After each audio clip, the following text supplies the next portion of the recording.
징비록이라고 그 조선 선조 때 영의정을 지낸 유성룡 선생이 쓴 책을 아시리라 생각됩니다.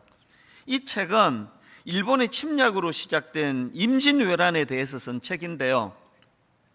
이 징비록 할 때 이 징비, 이걸 제가 사전을 찾아보니까 전에 있었던 잘못과 비리를 경계하여 삼간다, 이런 뜻이라는 겁니다.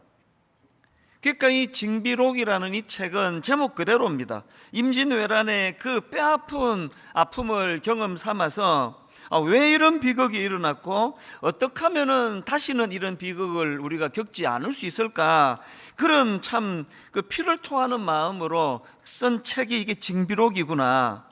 그 책에 보면은 임진왜란 그 전쟁의 참상을 정말 적나라하게 이제 노출을 하고 있는데요. 그 내용 일부를 한번 들어보십시오. 계사년 10월 임금이 타던 수레가 환도하니 불타고 남은 것들만이 성 안에 가득하고 거기에 더해 전염병과 기근으로 죽은 자들이 길에 겹쳐 있으며 동대문 밖에 쌓인 시체는 성의 높이에 맞먹을 정도였다. 그 냄새가 너무 더러워 가까이 갈 수조차 없었다.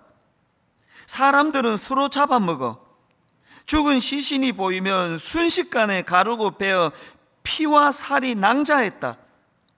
제가 이런 내용의 글을 읽으면서 아마도 그 유성룡 선생 입장에서 다시는 떠올리고 싶지 않은 끔찍한 그 기억들을 하나하나 다시 그것을 되살려서 기록으로 남기고 있는 그 어른의 심정이 어떠했을까? 서울대 김태유 교수가 쓴 책에 보니까 다산 정약용 선생도 유배지에서 이런 비슷한 마음을 피력한 글이 있더라고요. 정약용 선생이 유배지로 끌려가서 보니까 그 백성들의 말로 다 할 수 없는 끔찍한 그 생활상을 보면서, 그래서 이제 거기서 쓴 경세유표라는 책 서문에 이런 내용이 있다고 합니다. 트럭만큼도 병통이 들지 않은 곳이 없는 바 지금이라도 고치지 않으면 반드시 나라가 망할 것이다. 그 유배지에서 만나는 백성들의 그 절망적인 모습을 보면서 지금이라도 고치지 않으면 반드시 나라가 망할 것이다, 그 어른의 고뇌가 느껴지지 않습니까? 저는 지난 여름 내내 이 한마디, 지금이라도 고치지 않으면 반드시 나라가 망할 것이다, 이 한마디를 되뇌고 또 되뇌었습니다. 우리 사회도 걱정이 되지만 저는 목사로서 이 말씀을, 이 내용을 읽으면서 정말 오늘 위기를 만난 한국교회라 그러는데, 대부분의 전문가들이 지금 위기 상황이라 그러는데, 코로나19가 끝나고 이제 대면 예배가 개시가 회복이 되면은 이제 한국교회에 막 거품이 다 빠질 것이다, 이런 비관적인 전망이 지금 막 계속 들려지는데, 그 마음에 목사로서 당연히 두려움이 생기는 거 아닙니까? 지금이라도 고치지 않으면 반드시 한국교회가 위기를 만날 것이다. 이것도 고쳐야 되고 저것도 손을 봐야 되지만, 저는 무엇보다도 지금 젊은이들이 교회에 실망을 하고 젊은이들이 저 같은 목회자들에게 실망을 해서 교회를 떠나가고 있다, 이게 지금 수많은 통계가 지금 말해주는 거거든요. 여러분, 시간이 지나서 이제 저도 죽고 여러분 모두도 다 하나님 앞에 부름을 받아갔을 때에 이거 어떡할 거냐는 겁니다. 사사기 2장 10절, 그 세대의 사람도 다 그 조상들에게로 돌아갔고 그 후에 일어난 다른 세대는, 이게 읽을 때마다 마음이 아픕니다. 다음 세대가 어떻게 다 다른 세대가 돼버렸냐고요. 그 후에 일어난 다른 세대는 여호와를 알지 못하며 여호와께서 이스라엘을 위하여 행하신 일도 알지 못하였더라. 지금 오늘 이 말씀이 주는 경고가 너무 두려운 겁니다. 역사가 말해주지 않습니까? 유럽 교회가 지금, 또 미국 교회가 지금 어떤 전철을 밟고 있는지, 우리 그 뒤를 지금 바싹 따라가고 있는 거 아닙니까? 그래서 지금 뭔가라도 해야 된다는 겁니다. 지금이라도 고치지 않으면 반드시 교회가 위기를 맞이할 거니까 뭔가라도 우리는 해야 된다. 각 교회의 상황에 따라, 각 성도의 사정에 따라 이대로 방치하면 안 된다. 분당 우리 교회에게 주신 이런 면에서의 사명, 또 명령은 그게 바로 1만 성도 파송 운동입니다. 모든 교회들이 다 이 운동 해야 된다고 생각하지 않습니다. 하나님이 각각 교회들에게 또 성도들에게 너희들 뭔가라도 해야 된다, 이대로 가다가 다 위기를 만난다. 다시 정리해 드리자면요, 우리 교회가 왜 이 일을 해야만 되느냐? 1만 성도 운동, 파송 운동을 선언하기 전에 1년에 등록이 4,000명, 4,200명 막 그렇게 등록이 많이 급증을 하고, 그 해에 1만 성도 파송 운동을 선언 안 했으면은 그 올해에 등록이, 새가족 등록이 5,000명을 돌파할 것 같습니다. 그런 상황인데요, 여러분 지금요, 그 당시로 분당만 하더라도 1년에 교회가 200군데 이상 문을 닫는다는 소리가 들려지는데, 이렇게 쏠림 현상으로 분당 우리 교회 한 교회로만 몰려드는 것을 방치해서 되겠습니까?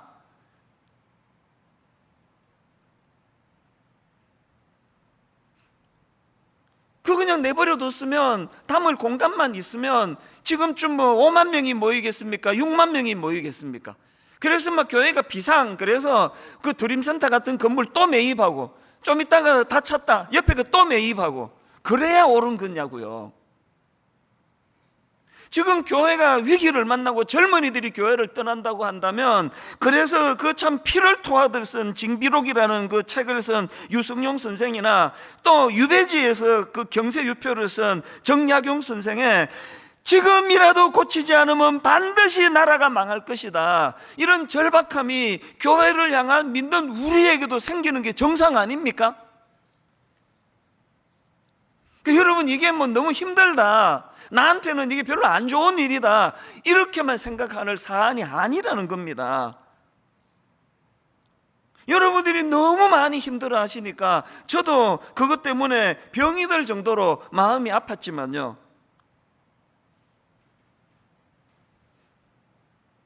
저한테도 이게 너무 버거운 일입니다. 우선 29교회가 너무 많습니다.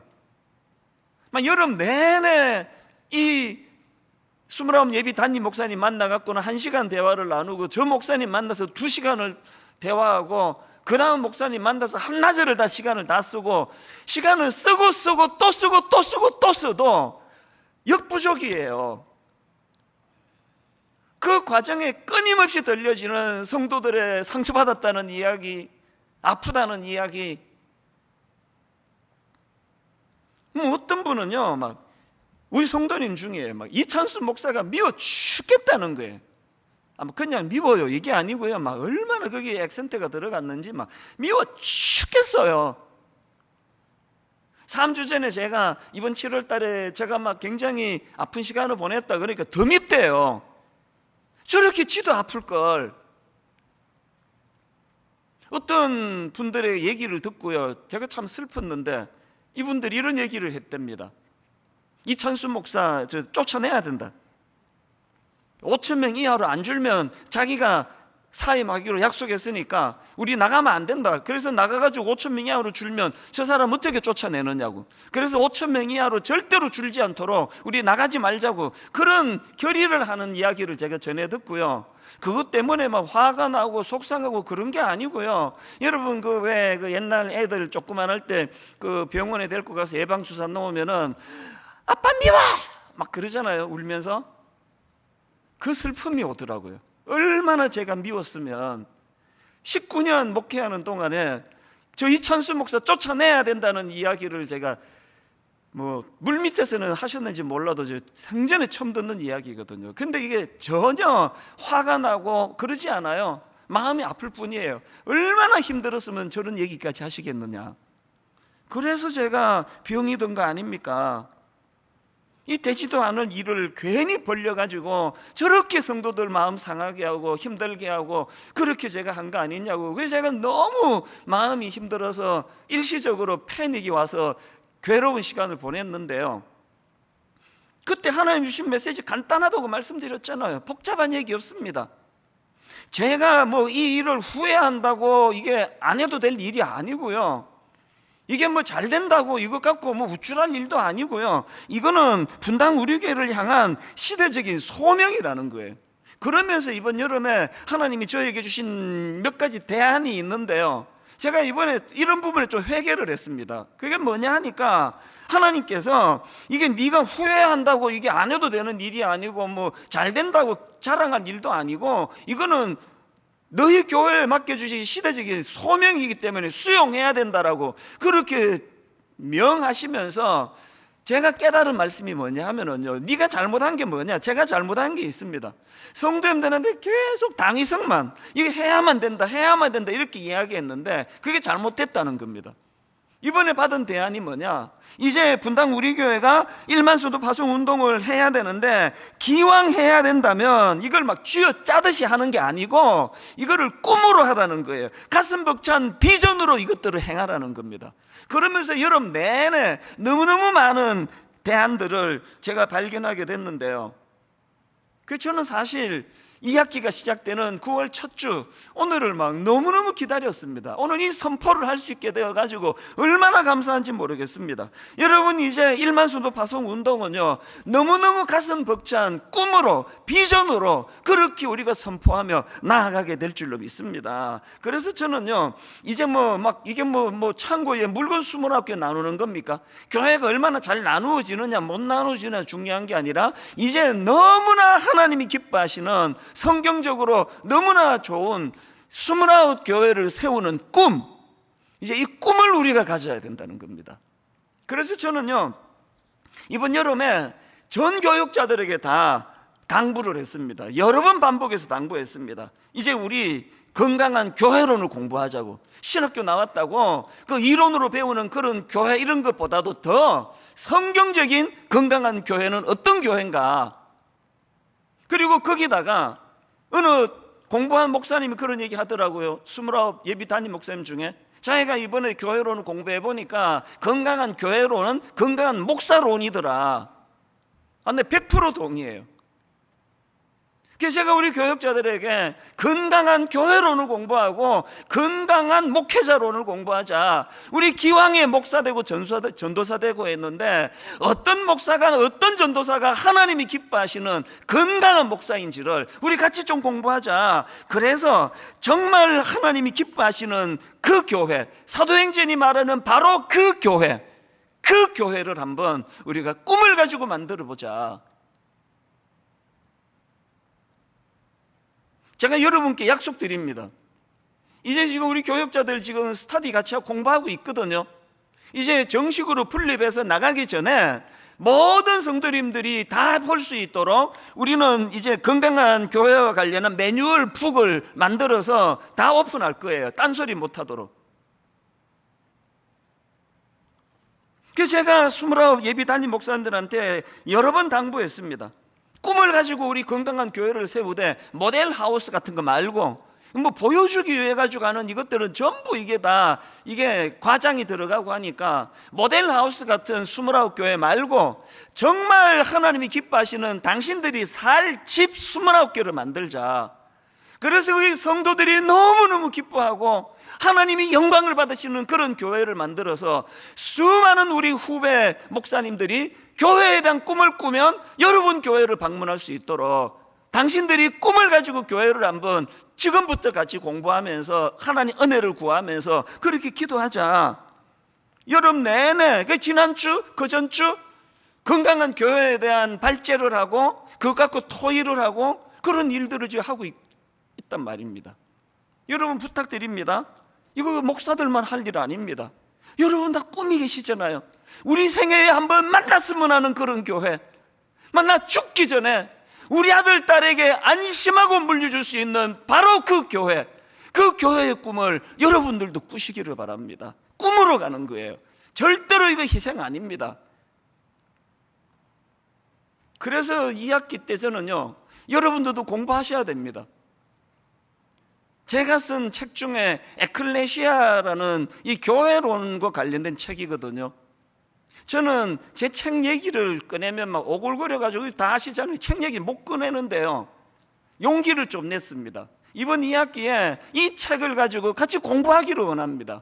그리고 이 책 말고도요, 이제 이번 2학기 동안에 건강한 교회론을 배워가는 데 필요한 책들을 제가 몇 권 내가 소개해 드릴 준비를 하고 있습니다. 공부하셔야 돼요. 그래서 여러분, 한국 교회의 문제가 뭡니까? 성도들은 아무것도 몰라요. 목사가 끄는 대로만 따라가요. 그래서 병들기가 쉬운 거예요. 불꽃 같은 눈으로 여러분들이 교회를 지키고 교회의 건강을 위하여 거기다가 꿈을 품고, 하나님이 여름에 저의 아픔을 통해서 이 대안을 마련해 주신 겁니다.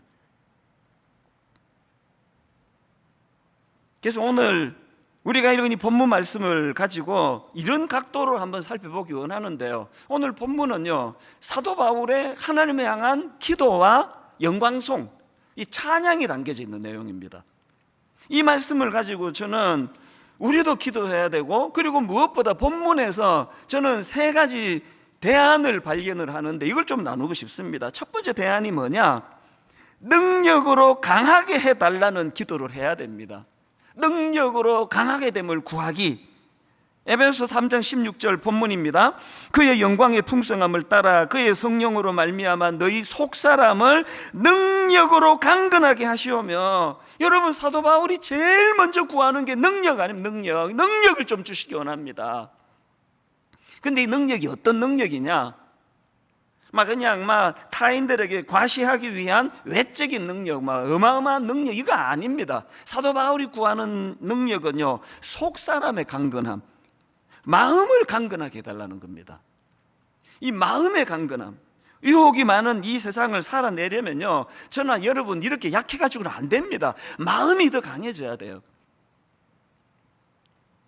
길성남 교수님이 에베소서 어떻게 읽을 것인가, 그 책에 이 부분들을 참 잘 정리해 놓은 걸 제가 읽었는데 들어보십시오.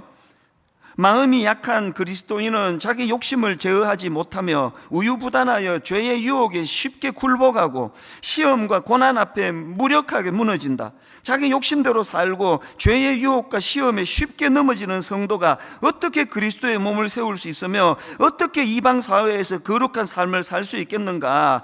또 어떻게 악한 영들과 싸울 수 있겠는가? 맞습니다. 여러분이 악한 영들과 싸우기 위하여 강해져야 돼요. 무엇이? 우리 내면이 더 강해져야 합니다.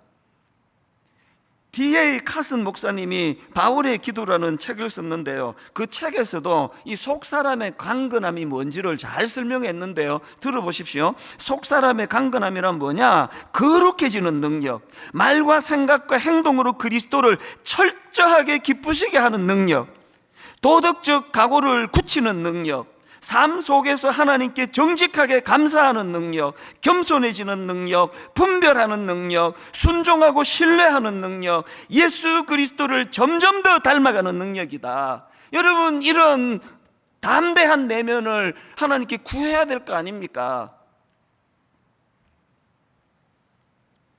에베소서 4장 14절, 이는 우리가 이제부터 어린아이가 되지 아니하여 사람의 속임수와 간사한 유혹에 빠져 온갖 교훈의 풍조에 밀려 요동하지 않게 하려 함이라. 이런 영적으로 어린아이가 되지 않기 위해서는 속사람의 강건함을 구해야 된다는 겁니다. 우리 내면이 강해질 수 있도록, 이것도 능력이라는 거 아닙니까? 그런데 여기서 한 가지요, 본문 16절을 다시 한번 보십시오. 사도 바울이 속사람의 능력을 구하는데 거기에 조건은 하나 지금 달고 있지 않습니까? 그의 영광의 풍성함을 따라 그의 성령으로 말미암아 너희 속사람을 능력으로 강건하게 하시오며. 지금 사도 바울이 속사람의 강건함을 놓고 왜 기도합니까? 자기가 강해지면 되지. 왜 기도한다고요? 그리고 자기 속사람이 강건해지기 위해서는 성령으로 말미암아라는 이 조건은 왜 답니까? 바울은 알거든요. 그 능력의 원천은 우리에게 있는 것이 아니라 하나님께 있기 때문이에요. 마인드 컨트롤, 무슨 책 100권을 읽어보세요. 약한 마음이 강해지는가. 그래서 D.A. 카슨 목사님이 쓴 그 책에 보니까 오늘 본문의 소제목을 하나님 능력에 대한 확신, 이렇게 잡혀 있더라고요. 우리가 해낼 수 있다는 우리 능력의 확신이 아닙니다. 하나님 능력에 대한 확신, 이 확신을 가지고 이번 2학기 때 정말 하나님 우리 속사람, 우리 마음의 강건함을 허락하여 주시기 원합니다. 이 기도를 저와 여러분이 함께 드리는 이번 2학기가 되기를 바랍니다. 두 번째로요, 본문에서 발견되는 두 번째 대안이 뭐냐? 그리스도의 무한한 사랑을 좀 깨닫고 또 경험하셔야 됩니다. 길성남 교수님이 쓴 책에 보니까 오늘 본문을 그 헬라어 원문으로 직역해 놓은 걸 제가 봤는데요, 보니까 우리말 성경이 18절 19절을 이렇게 뒤집어서 번역했더라고요. 헬라어 원문으로 한번 읽어드릴게요. 18절 19절. 여러분이 모든 성도와 함께 그 너비와 길이와 높이와 깊이가 무엇인지 깨닫고 지식을 초월하는 그리스도의 사랑을 알기를 구하며, 이게 원문으로 보니까 지식을 초월하는 사랑을 좀 알아야 되는데요, 우리 성경 공부하는 것도 귀하지만 성경에 보니까 하나님 우리 주님 사랑이 대단하네, 이거 깨닫는 것도 중요하지만 우리 지식을 초월하는 그리스도의 사랑을 경험해야 된다는 거 아닙니까? 이번 여름에 그 외부 강사님이 오시던 그 주간에 저는 대구에 있는 제 모교회에 가서 설교를 했습니다.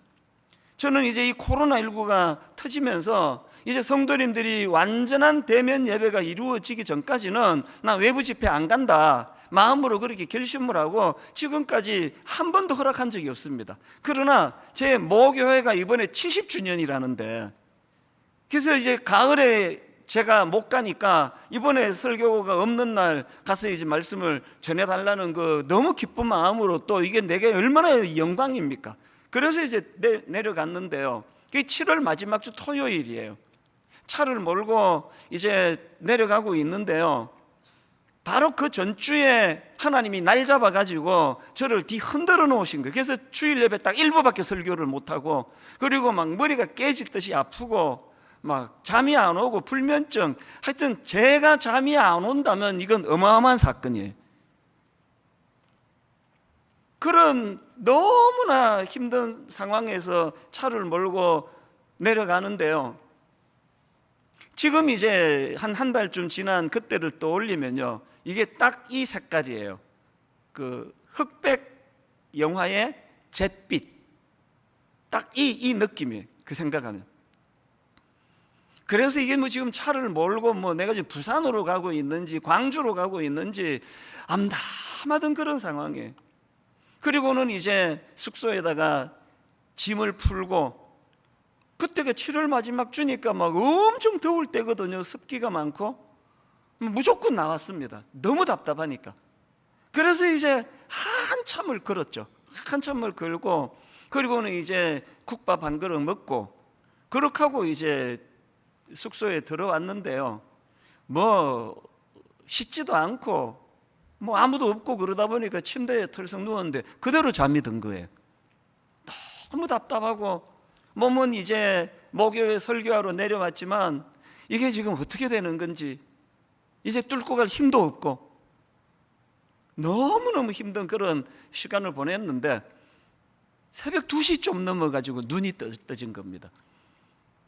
이제 설교 준비 다 끝나고 막 원고 프린트까지 다 하고, 그래서 평상시 토요일 저녁이 너무 치열하니까 이번에는 내가 막 그냥 늦게까지 시큰 잠 자야 되겠다 그렇게 하고 갔는데, 웬걸요, 새벽 2시 좀 넘어서 잠이 깨졌는데요, 예기치 않은 은혜는 항상 예기치 않게 찾아오는 거예요. 그 새벽의 충만함을 내 정서를 만져주시고 치유해 주시고, 회복의 스타트가 제 모교회 설교하러 내려갔던 그날 새벽에 일어난 겁니다. 그리고는 이제 너무 충만한 마음으로 모교회 강단에 썼는데요, 여러분 설교는요 이게 생물이거든요. 그래서 옛날 거 꺼내가지고 설교하면 다 죽은 설교 될 때가 많은 것 같아요. 제가 이 분당에서 설교 준비 다 하고 프린트까지 다 했는데요, 그날 절반밖에 못 썼습니다. 그 새벽에 만난 하나님의 큰 사랑과 은혜에 대하여 너무 감격이 돼가지고, 그래서 이제 오랜만에 모교회에 가보니까 내 어릴 때 권사님 여러분 앉아 계시고, 그래서 진짜 마음이 울컥하더라고요. 그래서 제가 막 떼를 썼습니다. 설교하면서. 내가 지금 힘들어 죽을 것 같다고, 너무 힘들다고. 근데 내가 분당 우리 교회 가서 이런 이야기 다 하지도 못한다고 성도들이 걱정하니까, 근데 모교회에 와서는 내 마음을 하소연할 수 있는 거 아니냐고 막 떼를 썼어요. 여러분들이 저를 키웠으니까 아주 책임 좀 져달라고 기도해달라는 소리죠. 많은 분들이 그날 어른들이 우시더라고요. 모교회가 참 좋은 곳이에요. 그렇게 설교를 하고 바로 올라왔죠. 장로님 몇 분하고 간단하게 점심 식사만 하자마자 바로 올라오는데요, 바로 여러분 어제 토요일 오후에 잿빛 막막한 상태로 무슨 생각하면서 한 3시간 운전했는지 기억도 안 날 정도예요. 그런데 만 하루도 안 지났는데 도대체 무슨 일이 일어난 겁니까? 올라갈 때는요, 제가 좀 죄송하지만 과속을 좀 했어요. 빨리 가고 싶어서. 너무너무 가슴이 설레가지고. 모교회는 위로받는 곳이고 저의 사역지는, 소명지는 분당 우리 교회 아닙니까? 너무 빨리 가고 싶은 거예요. 막 차를 막 밟았어요. 기뻤습니다. 왜 기뻤을까요? 바로 오늘 본문에서 말하는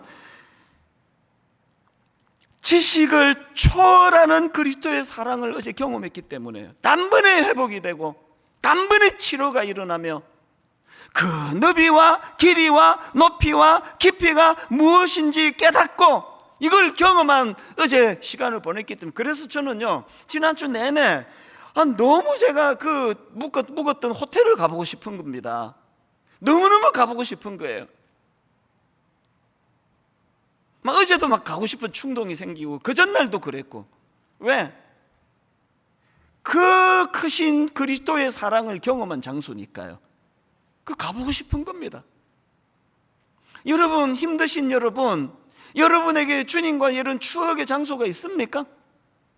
너무너무 힘들대, 잿빛 하늘인데, 뚫고 갈 힘은 없는데, 해야 될 일은 산더미 같은데, 인간적으로 그 누구도 대신해 줄 수 없는데, 바로 그 순간에 그 너비와 길이와 높이와 깊이가 무엇인지 깨닫고 내가 알고 있던 그 지식을 초월하는 그리스도의 사랑을 경험하게 되었던 그 장소 있습니까? 여러분, 이거 있습니까? 힘들 때마다 가보고 싶은, 그 현장을 되돌아가 보고 싶은 바울이 이걸 놓고 기도하는 겁니다.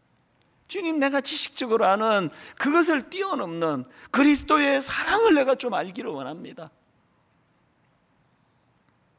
그래서 저는 이번 여름에 또다시 한번 깨달았습니다. 요한일서 4장 18절이요. 사랑 안에 두려움이 없고 온전한 사랑이 두려움을 내쫓나니. 사랑 안에는 두려움이 없고 온전한 사랑이 두려움을 내쫓나니. 여러분들이 힘들어하시는 분들이 계셨다면 여러분의 두려움은 사랑 안에 두려움이 없고 온전한 사랑이 두려움을 내쫓기 때문에 무엇으로 회복할 수 있느냐? 그리스도의 부어주시는 사랑을 경험하는 것밖에 없습니다.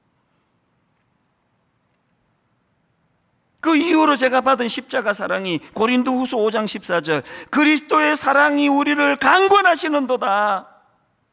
그리스도의 사랑이 우리를 강권하시는도다. 우리가 생각하건대 한 사람이 모든 사람을 대신하여 죽었은즉 모든 사람이 죽은 것이라. 너무너무 광대하고 크시기 때문에 안 믿어지는 거 아닙니까? 믿을 수가 없는 거 아닙니까? 이 부분을 세 번역으로 보니까 그리스도의 사랑이 우리를 휘어잡습니다. 현대인의 성경으로 보니까 그것은 그리스도의 사랑이 우리를 지배하고 있기 때문입니다. 여러분, 7월 마지막 주간에 손가락 하나 까딱할 힘이 없을 정도로 그런 패닉이 오고 설교를 한 번 한 것도 전 기적이라 생각하거든요. 그렇게 무너졌던 제가 이번 여름에 오히려 더 지금 이렇게 담대하게 말씀을 전할 수 있는 원동력은 지식을 뛰어넘는 그리스도의 사랑, 그 사랑이 저를 휘어잡기 때문이에요. 매 새벽마다, 매 아침마다 그 홀로서 있는 현장에서 제가 언제는 혼자가 아닙니까? 수만 명이 이 예배를 같이 드린다 하지만 언제는 제가 혼자 아니었던 적이 있느냐고요. 원래 영적인 지도자는 광야로 가야 되니까, 고독해야 되니까, 사람들 사이에서 자꾸 위로받으려고 하는 순간 영성이 죽어버리니까, 그 고독한 새벽에 골방에서 주님의 그 사랑이 나를 휘어잡는 그 은혜를 이번 여름 내내 경험하면서 여기까지 온 거 아닙니까? 어제 새벽이에요. 갈라디아 2장 20절, 내가 그리스도와 함께 십자가에 못 박혔나니 그런즉 이제는 내가 사는 것이 아니요 오직 내 안에 그리스도께서 사시는 것이라. 이제 내가 육체 가운데 사는 것은 나를 사랑하사 나를 위하여 자기 자신을 버리신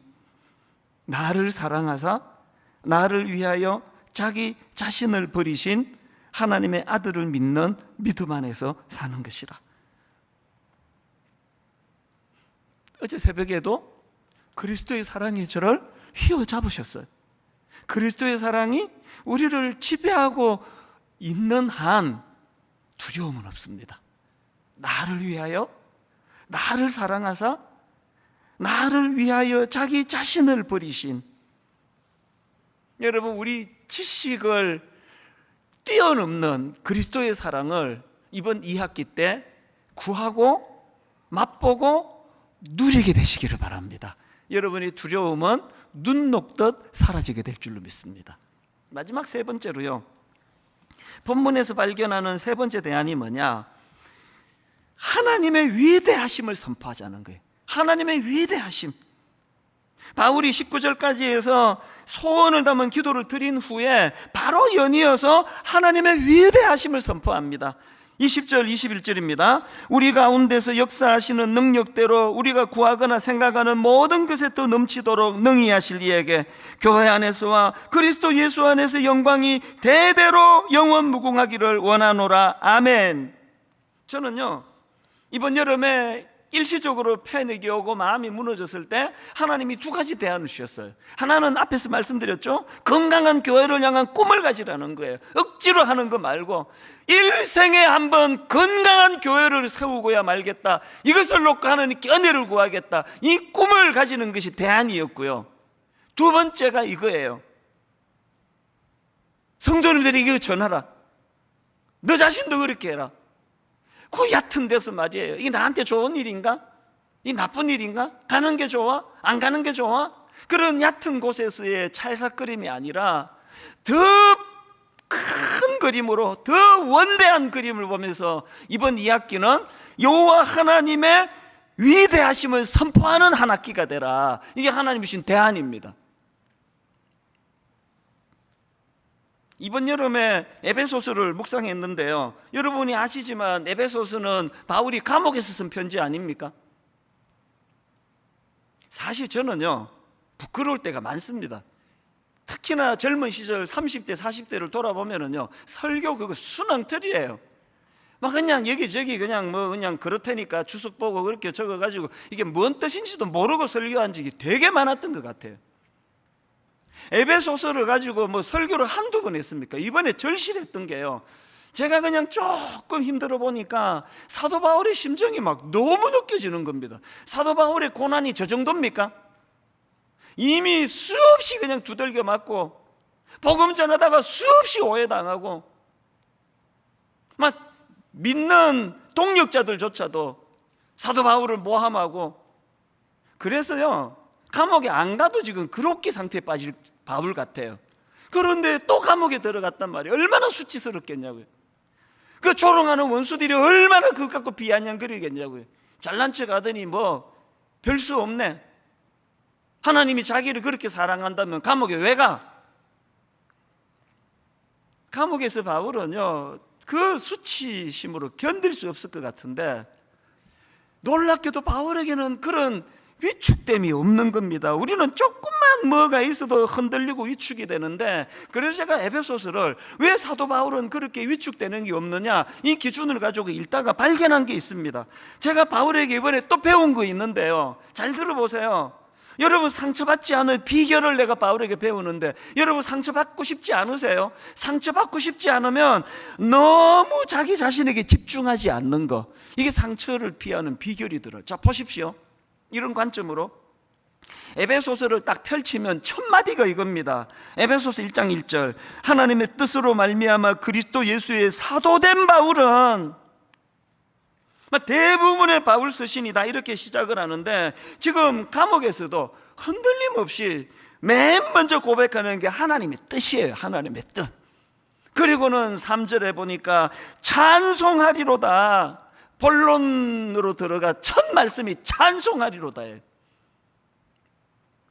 그리고 6절, 이는 그가 사랑하시는 자 안에서 우리에게 거저 주시는 바 그의 은혜의 영광을 찬송하게 하려는 것이라. 14절, 이는 우리 기업의 보증이 되사 그 얻으신 것을 속량하시고 그의 영광을 찬송하게 하려 하심이라. 여기서 제가 깨달은 게 이거라니까요. 위축될 수밖에 없는 그 상황에, 자기가 초라해질 수밖에 없는 그 상황에, 두려움에 휩싸일 수밖에 없는 그 상황에서도 바울이 위축되지 않고 두려움에 빠지지 않을 수 있었던 비결은 그 상황에 너무 함몰되지 않는 겁니다. 자기 자신에게 너무 집중하지 않는 겁니다. 두려움이 많았던 분 돌아보세요.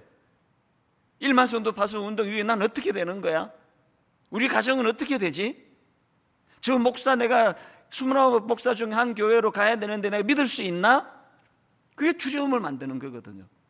이번 2학기에 하나님 주신 대안이 뭐냐? 저와 여러분 모두가 다 그런 어떤 인간적인 자기에게만 몰두하는 생각을 내려놓고 위대하신 하나님을 찬양하기 시작하는 겁니다. 위대하신 하나님을 선포하고 그 하나님을 높여 찬양할 때 우리 안에 두려움은 사라지게 될 줄로 믿습니다. 저는 결론을 이 찬양으로 마무리하기를 원하는데요, 이 찬양, 여러분, 나의 기도하는 것보다 더욱 응답하실 하나님, 나의 생각하는 것보다 더욱 이루시는 하나님, 이 하나님 앞에 세 가지 구해야 돼요. 하나님, 제가 참 심약합니다. 하나님, 기도합니다. 종을 능력으로 담대하게 해주세요. 두 번째 기도 제목이 뭡니까? 그리스도의 무한한 사랑을 깨닫기 원합니다. 내가 아는 그리스도의 사랑은 지식적인 사랑이 많은데, 아버지, 내가 힘들 때 내 생각과 내 경험과 지식을 뛰어넘는 그리스도의 사랑을 한번 경험해 보고 싶습니다. 세 번째 대안이 뭐라 그랬습니까? 우리 생각의 수준을 한 단계 높이기를 원합니다. 온통 그저 내 문제, 내 가족 문제. 아버지, 이 생각의 지경이 넓어져 하나님의 위대하심을 선포하는 그런 한 학기가 되기 원합니다. 그래서 여러분, 20절 21절 선포하고 말씀을 마무리하기 원합니다. 우리 가운데서 역사하시는 능력대로 우리가 구하거나 생각하는 모든 것에 더 넘치도록 능히 하실 이에게, 우리가 구하거나 생각하는 것보다 더욱 넘치게 해주실 그 하나님, 어떡하라고요? 21절, 교회 안에서와 그리스도 예수 안에서 영광이 대대로 영원 무궁하기를 원하노라. 저는요, 아침에 코로나19가 고마웠어요. 무슨 뚱딴지 같은 소리냐 싶으시죠? 코로나19 때문에 디아스포라가 일어났잖아요. 코로나19가 없었다면 전부 이 안에서와 드림센터에서만 찬양이 울려 퍼졌을 텐데, 놀랍게도 코로나19로 말미암아 여러분 지금 이 시간에 미국에서도 예배를 드려요. 호주에서도 예배를 드려요. 유럽에서도 예배를 드려요. 동남아시아에서도 예배를 드려요. 여러분 지금 이 시간에 제주도에서도 예배를 드려요. 광주에서도 예배를 드립니다. 부산에서도 예배를 드립니다. 서울에서도 예배를 드립니다. 놀랍지 않으세요? 지금 원근 각처 수만 명이 함께 모여 그 하나님을 같이 찬양하기를 원합니다. 그 하나님을 소리 높여 선포하기를 원합니다. 코로나19도 막지 못하는 위대하신 하나님을 찬양하기를 원하는 우리 마음을 오늘 예배 원근 각처에서 곳곳에서 선포되기를 원합니다. 이 찬양 그 뜨거움으로 올려드리기를 원합니다. 나의 기도하는 것보다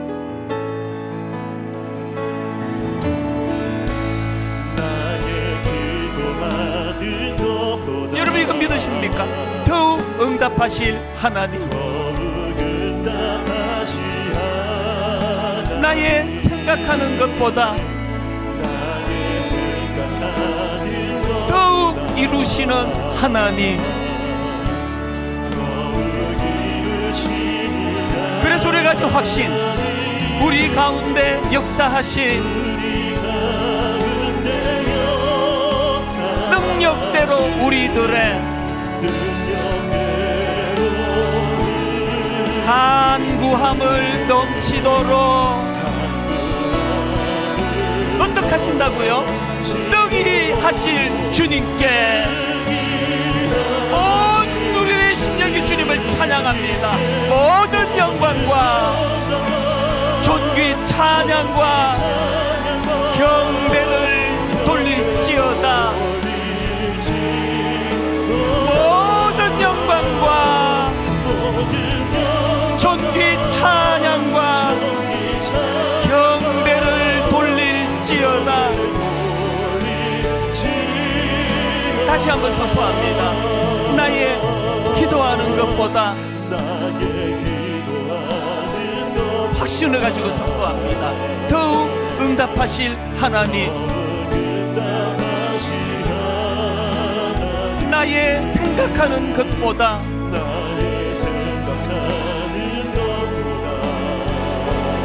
더욱 이루시는 하나님, 우리 가운데 역사하신 놀라우신 하나님의 능력대로 우리들의 간구함을 넘치도록 힘있게 선포하기 원합니다. 능히 하실 주님께 모든 영광과 존귀 찬양과 경배를 돌릴지어다. 모든 영광과 존귀 찬양과 경배를 돌릴지어다. 우리 가운데 역사하신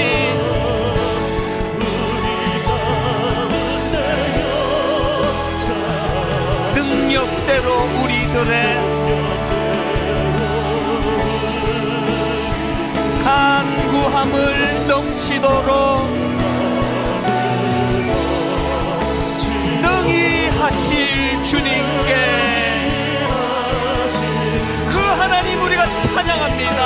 모든 영광과 존귀 찬양과 경배를 돌릴지어다. 모든 영광과 존귀 찬양과 경배를 돌릴지어다. 다 주의 크신 이름 높이며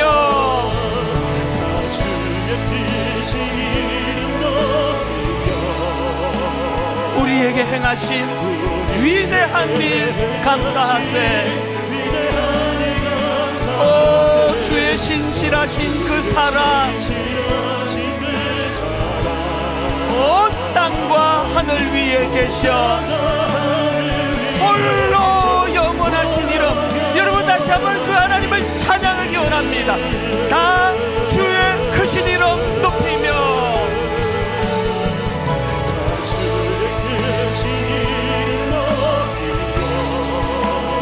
우리에게 행하신 위대한 일 감사하세. 오 신실하신 그 사랑, 온 땅과 하늘 위에 계셔 홀로 영원하신 이름. 우리 다시 한번 그 하나님을 찬양합니다. 주 여호와는 광대하시도다.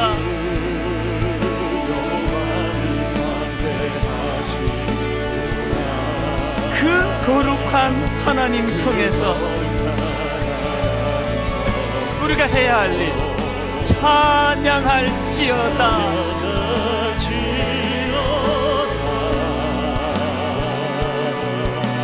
주 승리 우리에게 주셨도다. 두려움 없이 선포하기 원합니다. 모든 원수 물리치셨네. 그래서 우리가 해야 할 것, 엎드려 절하세. 우리 삶 가운데 주님을 찬양하기 원합니다. 다 주의 크신 이름 높이며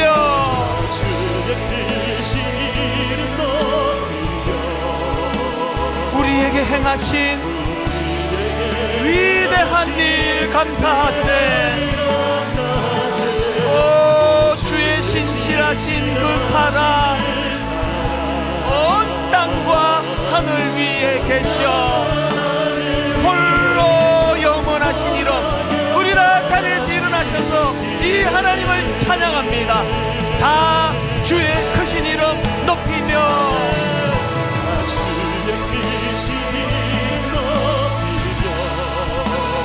우리에게 행하신 위대한 일 감사하세. 오 주의 신실하신 그 사랑 온 땅과 하늘 위에 계셔 홀로 영원하신 이름. 우리 마지막으로 한 번 더 전심을 다하여 선포합니다. 다 주의 크신 이름 높이며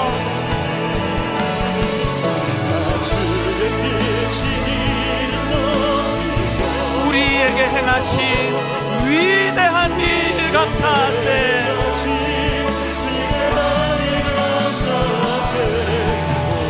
오 주의 신실하신 그 사랑 온 땅과 하늘 위에 계셔 홀로 영원하신 이름 홀로 영원하신 이름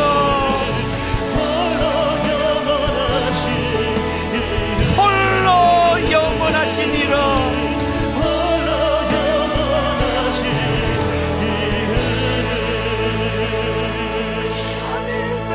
주변만 맴돌면서 이것 때문에 걱정이 되고 이것 때문에 힘들고 저것 때문에 죽을 것 같고 그러면서 사는 존재가 아니라 아버지 우리의 생각의 지경이 한 단계 높아지기를 원합니다.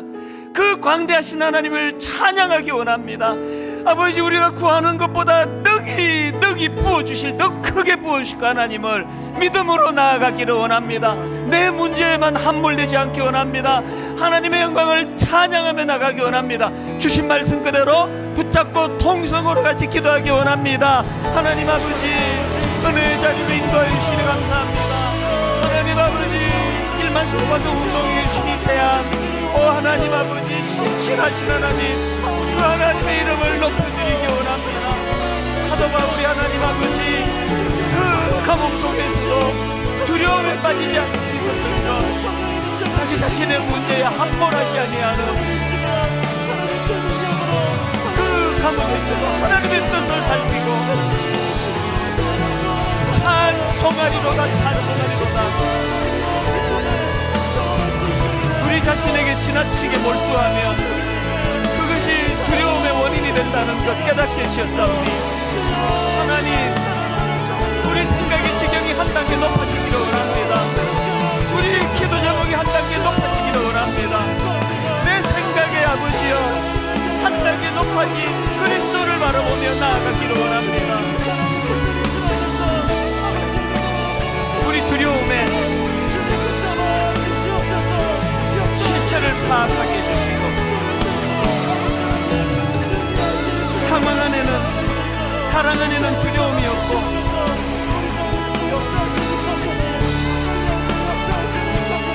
온전한 사랑이 두려움을 내어주는 그 은혜를 우리가 구하며 그렇게 나아가기를 원하오니 주님 인도하여 주시옵소서.